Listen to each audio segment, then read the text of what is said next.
Hello and welcome to recorded session of teachers self learning and training programme. आज के इस session में हम एक बहुत ही इंटरेस्टिंग टॉपिक पे बात करने वाले हैं और आज का टॉपिक है टीचर बाय चॉइस और टीचर बाय चांस। जो तो टीचर बाय चॉइस हैं, जो अपनी मर्जी से टीचिंग प्रोफेशन में आते हैं वो टीचर्स तो बहुत कुछ सीख के भी आते हैं और वो आकर सीखते भी रहते हैं। जब वो टीचर बन जाते हैं या इस जॉब में आ जाते हैं तो वो डे बाय डे सीखते रहते हैं, क्योंकि उन्हें मालूम है कि हम लर्निंग करेंगे तभी तो हम टीचिंग कर पाएंगे। क्योंकि चीजें बहुत तेजी से बदल रही हैं। जिन टीचिंग मेथड से हम 10 साल पहले पढ़ाते थे, आज हम नहीं पढ़ा सकते, क्योंकि बच्चे ही बदल गए। हमें समझना है, वो स्टूडेंट ही बदल गए हैं, उनका बिहेवियर ही बदल गया है, वो पैटर्न ही बदल गए हैं।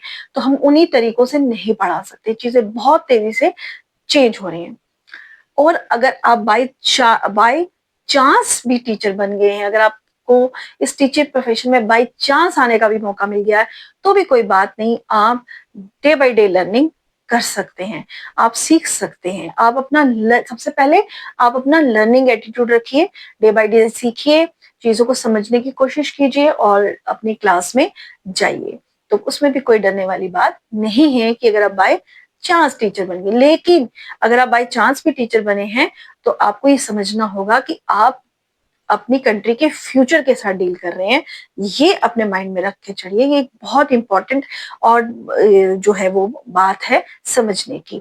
उसके बाद आपका कंप्लेनिंग एटीट्यूड नहीं होना चाहिए, क्योंकि हमने देखा है कि जो तो अपनी मर्जी से इस प्रोफेशन में आते हैं, उनको पहले से ही यहाँ के चैलेंजेस और प्रॉब्लम के बारे में पता होता है, या कहीं ना कहीं उन्होंने सुना होता है, देखा होता है, समझा होता है। लेकिन जब हमें ये लगता है कि हमें हमें कोई कहीं और जॉब नहीं मिली तो चलो हम टीचिंग ही कर लेते हैं, तो उस वक्त कहीं ना कहीं हमें देखा गया वो टीचर्स कंप्लेन ही करते रहते हैं कि ये स्टूडेंट ऐसे करता है, ये स्टूडेंट ऐसे करता है। क्योंकि उसमें उनका भी कसूर नहीं, क्योंकि उन्हें खुद ही नहीं मालूम होता कि हम अपने स्टूडेंट के साथ किस तरह से डील करें।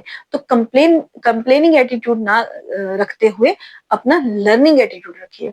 उसके बाद आप तीसरा इंपॉर्टेंट पॉइंट आप ये कर सकते हैं, जो अपने आगे पीछे देखिए कि जो एक्सपीरियंस टीचर हैं, जिन्हें आपको लगता है कि इनसे आप कुछ सीख सकते हैं, तो उनसे कुछ पूछने में, सीखने में बिल्कुल भी हिचकिचाए नहीं, क्योंकि टीचिंग है ही लर्निंग।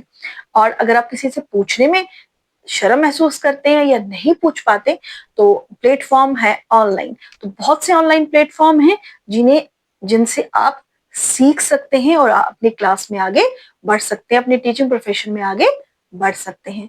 तो इसी तरह से ये भी मेरा एक ऑनलाइन प्लेटफॉर्म है, जिससे मेरे यही मोटिव है कि मैं टीचर्स की जो है प्रॉब्लम्स को यहाँ पे डिस्कस करूं।